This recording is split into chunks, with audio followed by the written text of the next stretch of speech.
Siapa yang tahu kabar baik dari masa depan akan datang esok pagi atau telat-telatnya sore hari. Kalau masih belum juga, mungkin esok lusa. Jika masih belum datang juga, yakin saja kabar baik itu akan tiba kepada orang-orang yang tidak pernah kehilangan asa, tidak pernah meninggalkan medan laga, hingga kegagalan gagal menggagalkannya. Salah satu nikmat Allah yang wajib sekali untuk kita syukuri adalah saat kita belum menunaikan sholat, Allah hadirkan dalam hati kita rasa gelisah. Itu nikmat yang luar biasa dari Allah Subhanahu wa Ta'ala. Jadi kalau kita belum sholat dan kita diberi rasa gelisah, bersyukur sama Allah, karena itu harta yang mahal luar biasa. Puncak daripada hidup adalah ridha menerima ketetapan Allah. Kalau kau sudah berusaha dapat, bersyukurlah. Sudah berusaha tidak dapat, bersabarlah. Di dalam sabar itu inna a'tainakal kautsar. Kau sudah mendapatkan nikmat yang besar. Orang-orang yang rutin banget minum es itu lama-lama ginjalnya bisa tergerus, bermasalah. Apalagi yang paling parah itu adalah minum waktu makan. Itu buruk yang luar biasa. Saran saya waktu lagi makan jangan minum. Kapan minumnya? Sebelum dan sesudah makan. Nah, tahu nggak fakta menyakitkan menjadi laki-laki? Laki-laki itu harus bisa memberi agar bisa dicintai. Kalau laki-laki miskin, tidak punya pekerjaan, tampang pas-pasan, sudah pasti akan ditinggalkan. Tidak ada alasan apa-apa lagi untuk dicintai. Sementara perempuan bisa dicintai apapun keadaannya. Perempuan miskin akan tetap dicintai. Perempuan tidak punya pekerjaan akan tetap dicintai. Perempuan yang tidak cantik pun akan tetap dicintai. Kejam ya kedengarannya, tapi memang itu kenyataannya. Perempuan bisa memilih untuk di rumah atau bekerja, walaupun tidak semua. Tetapi laki-laki tidak bisa memilih itu. Laki-laki dipaksa untuk terus memberi sampai lupa kalau mereka juga berhak untuk menerima. Jadi teruntuk anakku yang laki-laki, semoga kalian dikuatkan ya.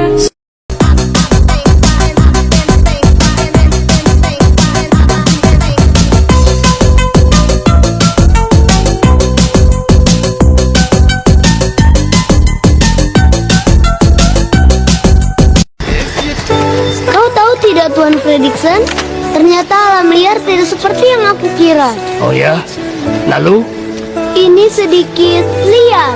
Maksudku, di buku kelihatannya tidak seperti ini. Kau harus membiasakan diri. Papaku membuat. Salah satu adab pendaki gunung adalah membaca doa ketawakalan, Bismillahirrahmanirrahim, la haula wala quwata illa billah. Karena kata Nabi SAW, siapa yang membaca doa ini ketika keluar rumah, maka dia akan diseru oleh malaikat, hudita kufita waqita, engkau telah diberi petunjuk, engkau akan dicukupi keperluannya, dan akan dilindungi dari segala hal yang buruk. Salah satu doa yang bisa melindungi kita agar tidak tersesat atau disesatkan. Bismillahirrahmanirrahim, la haula wala quwata illa billah. Yang sering mengecup 4 titik di anak kita selagi masih mau dicium. Karena ada masanya nanti mereka nggak mau lagi kita cium pipi kanan, pipi kiri yang pertama. Yang kedua, cium kening banyak-banyak. Yang ketiga, cium ubun-ubun sesering mungkin sambil berdoa Rabbi habli minas salihin, As-Saffat ayat 100. Sambil berdoa Furqan 74, Rabbana hablana min azwajina wa dzurriyyatina qurrata a'yun waj'alna lil muttaqina imama. Dan yang terakhir, yang keempat, yang pertama pipi, yang kedua kening, yang ketiga ubun-ubun, yang keempat cium punggung telapak tangan anak kita. Menikmati prosesnya, ku ikuti alur jalannya, ku syukuri apa yang ada, rencana Tuhan pastikan indah. Gimana? Semua manusia itu sama, hanya beda dalam berprosesnya. Entah kapan waktu menjawabnya. Kita sedang berada di buku cerita paling rumit yang pernah ada. Entah sudah di halaman berapa. Kita tidak pernah tahu jalan cerita seutuhnya akan berujung di mana dan seperti apa. Kita hanya bisa berbaik sangka. Halaman berikutnya adalah misteri, tempat kita menulis mimpi-mimpi, menaruh harapan dan kecemasan. Disitulah serunya kehidupan. Berapa banyak teman yang menghubungimu saat kamu sedang tidak baik-baik saja? Berapa banyak teman yang mengulurkan tangan saat kamu sedang terjatuh? Percayalah, kamu akan dipedulikan saat kamu sedang bergelimang kesenangan, dan kamu akan dicari saat kamu membutuhkan. Teruslah berbuat kebaikan, meskipun kamu tahu kamu sedang dimanfaatkan. Apa bedanya orang tenggelam dengan orang menyelam? Persamaannya, mereka sama-sama di dalam air. Mereka sama-sama disuguhi berbagai macam pemandangan yang indah itu. Mereka sama-sama berada di dekat semua hal itu. Tetapi orang yang menyelam, maka dia memberi apresiasi. Masya Allah, indah. Oh subhanallah, oh cantik sekali. Alhamdulillah, Allahu Akbar. Hidupnya penuh dengan keceriaan. Hidupnya penuh dengan rasa syukur. Sementara orang yang tenggelam, kembung perutnya, sesak dadanya, sakit paru-parunya, tidak karuan rasanya, mengutuk, melaknat, berkeluh kesah, mencaci maki. Ini orang yang tenggelam. Maka coba bayangkan bahwa hidup ini adalah lautan nikmat Allah. Maka dalam lautan nikmat Allah ada dua macam manusia. Ada yang tenggelam, ada yang menyelam. Bedanya adalah rasa syukur. Dengan rasa syukur kepada Allah, seorang menyelam di dalam lautan nikmat Allah di kehidupannya. Sampai suatu saat, doaku kayak gini ke Tuhan. Tuhan, aku udah gak lagi minta untuk beban aku diringankan, karena aku tahu mungkin ini yang harus aku jalani. Aku terima baik-baik, tapi aku mohon kekuatan dari Tuhan.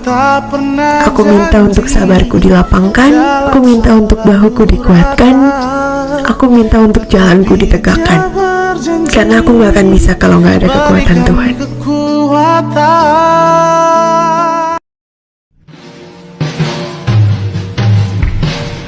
Lo orang suka naik gunung, lo orang suka buang sampah sembarangan di gunung tanpa ada rasa tanggung jawab. Lo berani bawa, tapi tinggalkan sampah begitu saja. Mending turu sana, gak usah daki aja.